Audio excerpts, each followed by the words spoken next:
Hello students. So as we have already discussed about the two models of the atom, जिसके अंदर एक था Thomson model और एक था रदरफोर्ड मॉडल ऑफ एटम, जिसमें थॉमसन मॉडल की अगर बात करें तो that was only a imaginary model, और उनके अंदर उन्होंने जो बात की थी वो की थी रिगार्डिंग दी, जैसे कि मैं बताऊं आपको यहाँ पे कि जो एटम है it is just like a watermelon, और जो सीड्स हैं they are consider to be as the electrons, और जो फ्रूटी पार्ट है, जो रेड कलर का पोर्शन अभी आप देख रहे हैं, the fruity part is consider to be as the the protons. Area wise protons are larger than the electrons. जैसा कि हम देख पा रहे हैं यहाँ पे कि फ्रूटी पार्ट जो है रेडिश कलर में जो दिख रहा है आपको, वो मैक्सिमम एरिया में है कंपेरेटिवली इलेक्ट्रॉन्स, बट जो चार्ज है magnitude wise both are same, जो दोनों के ऊपर चार्ज है वो सेम रहेगा। देन इस मॉडल को थोड़ा सा इमेजिनेशन से बाहर निकालते हुए एक्सपेरिमेंटली परफॉर्म किया गया बाय रदरफोर्ड। तो उन्होंने जब अल्फ़ा पार्टिकल्स यानी कि जो पॉजिटिवली चार्ज पार्टिकल्स हैं वो एटम के ऊपर, यानी कि गोल्ड फॉइल जो कि नेचुरली मैटर का हिस्सा है जो अल्टीमेटली एटम का बना होगा, और एटम के अंदर अरेंजमेंट्स जो था जैसा कि हमने देखा थॉमसन मॉडल के हिसाब से वैसा होना चाहिए था। तो positive portion as area wise जो ज़्यादा था, तो हमने देखा कि यदि उसके ऊपर अल्फ़ा पार्टिकल यानी कि पॉजिटिव पार्टिकल्स को उसके ऊपर गिराया जाएगा तो रिपल्शन ज़्यादा होनी चाहिए थी। उनके बीच में से कोई भी जो देख रहे हैं कि यहाँ पर जो अल्फ़ा पार्टिकल्स है वो नहीं जानी चाहिए थी, क्योंकि इनके बीच में रिपल्शन ज़्यादा होनी चाहिए थी, बट ऐसा नहीं हुआ। मैक्सिमम जो रेस थी वो उनको पेनिट्रेट करके उसको क्रॉस करके निकल गई, और कुछ एक ऐसी थी जो बहुत ही स्मॉल एंगल से डिफ्लेक्ट हुई, और 12,000 में से कोई एक ऐसी थी जो बाउंस बैक हुई, यानी कि 180 डिग्री के एंगल पर ही वहाँ पर निकली। तो जिससे जो कंक्लूजन निकला वो ये निकला कि मैक्सिमम पोर्शन जो है जो एटम का वो एम्प्टी है, और जो पॉजिटिवली चार्ज पार्टिकल्स हैं वो कहाँ पर हैं, उसके न्यूक्लियस में हैं, जो मास कंटेन करते हैं। इलेक्ट्रॉन का मास जो है वो बहुत ही ज़्यादा कम होता है, पर जो सारा का सारा जो मास है एटम का वो कहाँ पर कंटेन करता है, उसके न्यूक्लियस में। ठीक है, एंड इलेक्ट्रॉन्स जो हैं वो उसके चारों तरफ रिवॉल्व करते हैं किसी भी एटम के अंदर, और जो रेडियस है न्यूक्लियस का दैट इज 10⁵ टाइम्स लेसर है देन दी एटम्स, यानी कि 1,00,000 गुना कम है एटम से। सो एक ड्रॉबैक भी था। ड्रॉबैक के अंदर हमने देखा कि जो यदि कोई भी इलेक्ट्रॉन्स जो है यहाँ पे ये भी चार्ज पार्टिकल्स है और न्यूक्लियस के अंदर भी पॉजिटिव चार्ज है, तो जब ये इसके चारों तरफ रिवॉल्व करेगा तो ये अपनी एनर्जी को लूज करेगा, ठीक है, यानी कि रेडिएट करेगा, और इसके बीच में एक ऐसी अट्रैक्शन होगी और धीरे धीरे धीरे धीरे धीरे धीरे ये इसके अंदर जाकर सिंक हो जाएगा, यानी कि एटम जो है वो स्टेबल नहीं रहेगा। बट इनका जवाब वो नहीं दे पाए, तो फिर जो हमारे पास नेक्स्ट मॉडल आया, this is the Bohr model of atom. So आपके स्टैंडर्ड में अब यही मॉडल जो है वो फाइनल मॉडल रहेगा, और इसी को आपको अच्छे से समझना है, और इसके रिगार्डिंग में हम ऑलरेडी बहुत सी बातें पहले भी कर चुके हैं, जो आज फिर से हम उसे डिस्कस करेंगे। सो जो नील बोहर थे, नील बोहर ने जो रदरफोर्ड्स के साथ जो कुछ प्रॉब्लम्स आ रही थी कि स्टेबिलिटी को वो एक्सप्लेन नहीं कर पाए थे, वो उन्होंने एक्सप्लेन किया। तो उन्होंने क्या बोला कि जो only certain special orbits known as discrete orbits of the electrons are allowed inside the atoms. तो उन्होंने एटम के चारों तरफ जो ऑर्बिट्स बनाए, यानी कि जो शेल्स बनाई थी, उन्होंने कहा कि इलेक्ट्रॉन जब इसके अंदर रिवॉल्व कर रहा होगा तो वो कभी भी अपनी एनर्जी को रेडिएट नहीं करेगा। रदरफोर्ड मॉडल्स के अंदर प्रॉब्लम यही था। उन्होंने जब इसको बताया था कि जब वो इसके चारों तरफ घूम रहे होंगे तो जो इलेक्ट्रॉन्स है वो धीरे धीरे इसके अंदर सिंक हो जाएगा, क्योंकि वो एनर्जी को रेडिएट करेगा। तो उन्होंने इन शेल्स को बताया कि they are a special orbits, वो स्पेशल ऑर्बिट्स होते हैं, जब इलेक्ट्रॉन्स इनके अंदर रिवॉल्व करेगा तो वो कभी भी अपनी एनर्जी को रेडिएट नहीं करेगा। जैसे सन के चारों तरफ अर्थ जब एक पर्टिकुलर ऑर्बिट में रिवॉल्व करती है तो वो भी कभी भी अपने एनर्जी को लूज नहीं करती। अगर ऐसा होता तो सन के अंदर अर्थ भी एक दिन सिंक कर जाती और डिस्ट्रॉय हो जाती। तो सेम वे में उन्होंने थोड़ा सा इसका कंपैरिजन किया। So while revolving in the discrete orbit the electrons do not radiate energy, वो एनर्जी को रेडिएट नहीं करेंगे, यानी कि एनर्जी लूज नहीं कर रहे हैं, तो वो इसी में रेगुलरली मूव करते रहेंगे। दिस ऑर्बिट और shell are called energy level. हम इसे क्या बोलते हैं, this are the energy level. ये एनर्जी लेवल्स हैं, और इन एनर्जी लेवल्स को किस तरीके से रिप्रेजेंट किया जाता है, KLMN, ठीक है, या हम 1 2 3 4 से भी इसको डिनोट कर सकते हैं। So by this way we can denote, ठीक है। Now next we will discuss about the discovery of the neutrons, तो न्यूट्रॉन्स की डिस्कवरी की थी जेम्स चैडविक ने, जो मैंने आपको बताया कि रिसेंटली डिस्कवरी थी 1932 के अंदर इसकी डिस्कवरी हुई है। एंड सब एटॉमिक पार्टिकल्स है, mass nearly equal to the proton, ये लेटेस्ट डिस्कवरी थी। इससे पहले जितने भी एक्सपेरिमेंट्स है वो सिर्फ प्रोटॉन और इलेक्ट्रॉन्स को लेकर थे।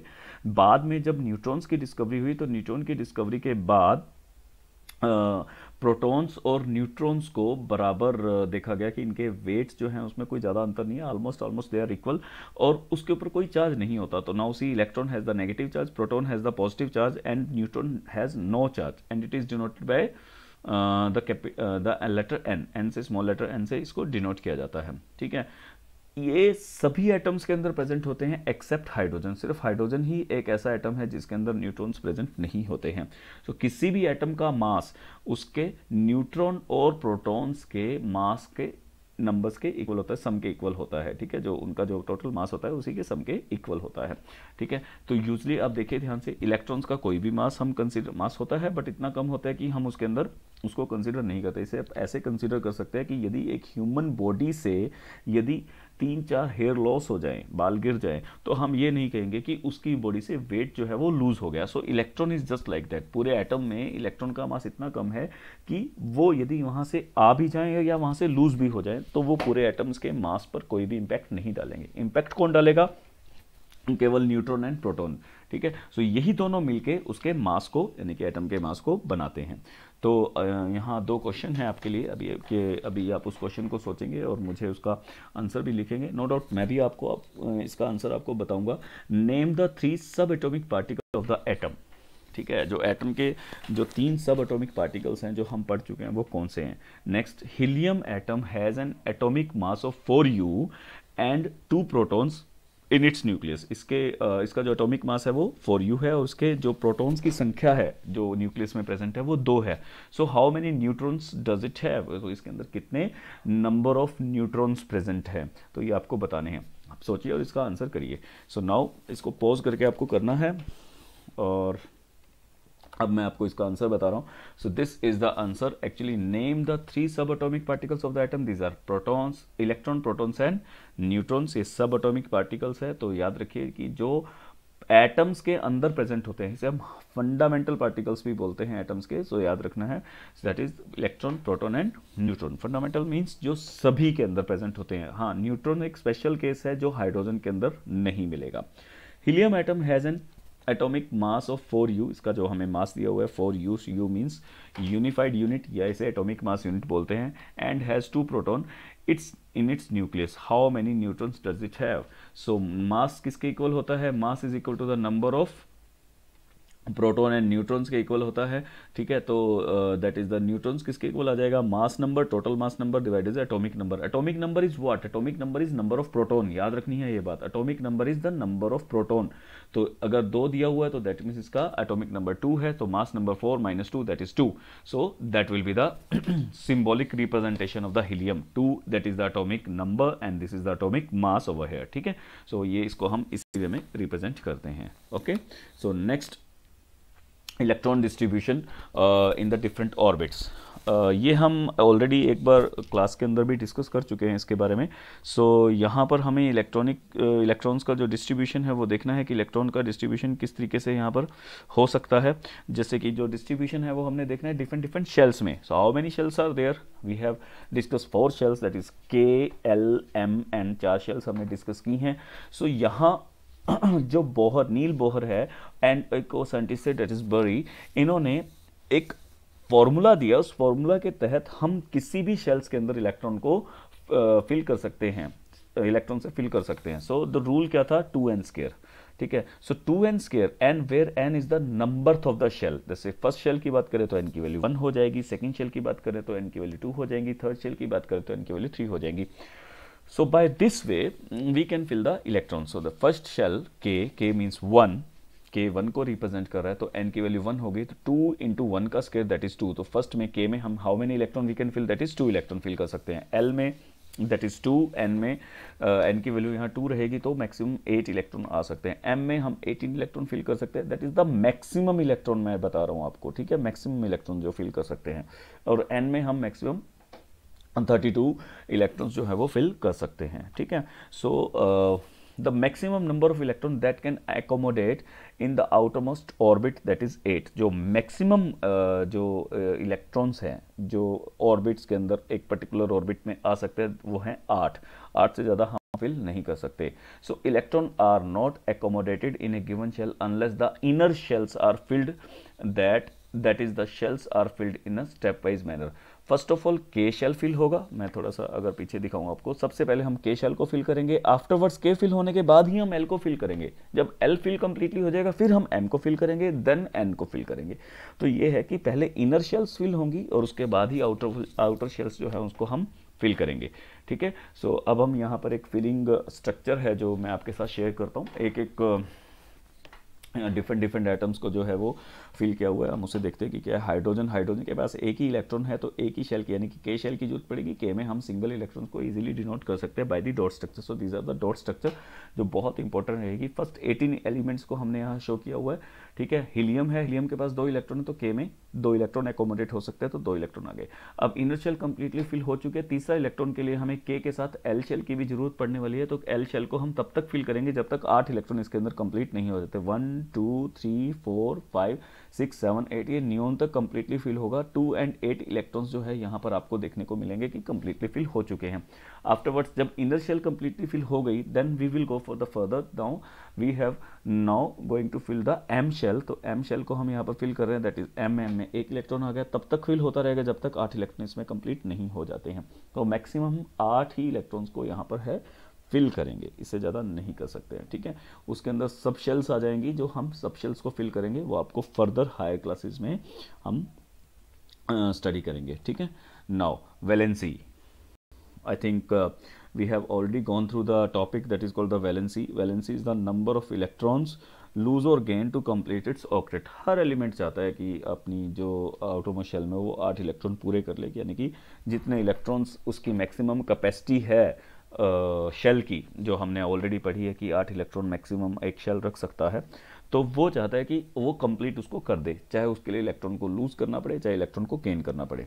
So it is the combining capacity actually. तो वैलेंसी क्या है? It is the combining chemical combining capacity of an atom with another.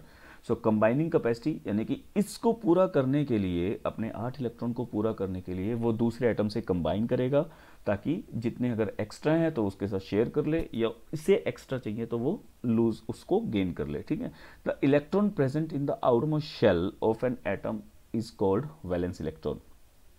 जितने भी इलेक्ट्रॉन आउटरमोस्ट शेल में प्रेजेंट हैं उसे वैलेंस इलेक्ट्रॉन पढ़ेंगे। आउटरमोस्ट शेल जो लास्ट शेल होती है, सो इसकी लास्ट शेल है के ही, तो इसमें 1 है तो इसके आउटरमोस्ट शेल में यानी कि वैलेंस शेल, इसके वैलेंस शेल इलेक्ट्रॉन्स जो रहेंगे वो 1 रहेगा। इसमें वैलेंस शेल इलेक्ट्रॉन 2 रहेंगे। इसमें वैलेंस शेल इलेक्ट्रॉन 3 नहीं 1 रहेगा। कारण क्या है? आउटरमोस्ट शेल में सिर्फ 1 ही पड़ा हुआ है।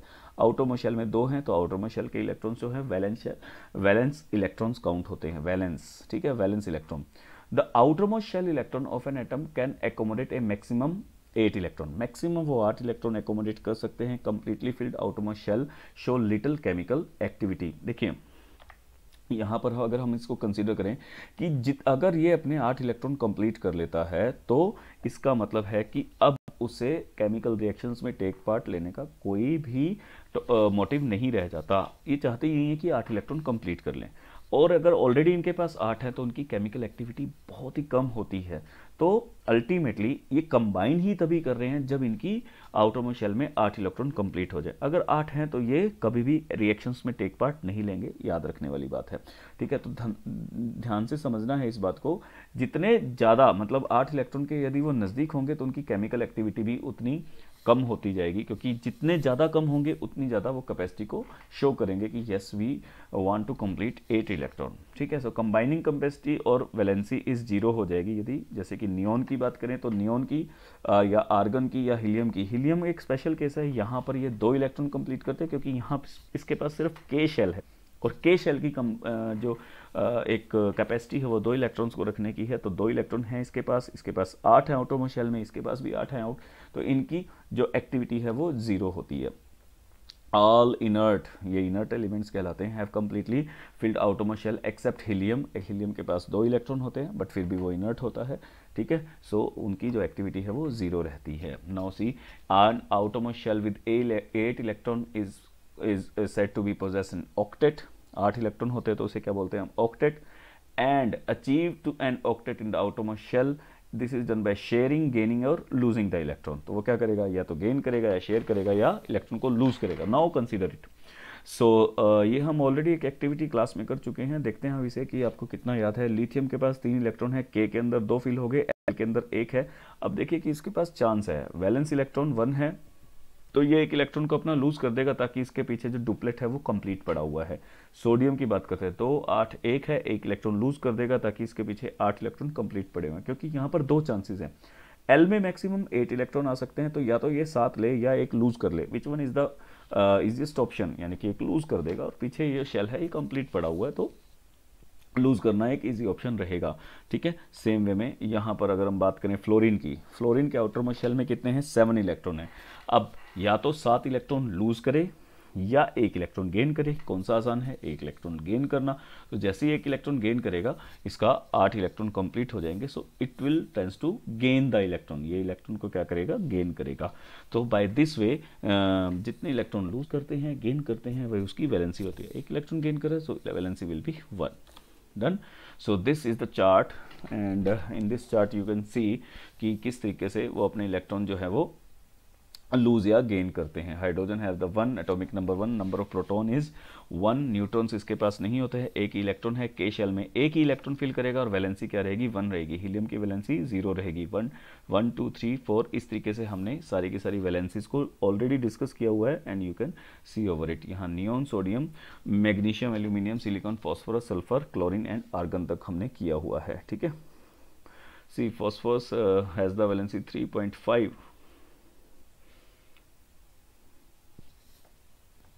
it is wrongly mentioned.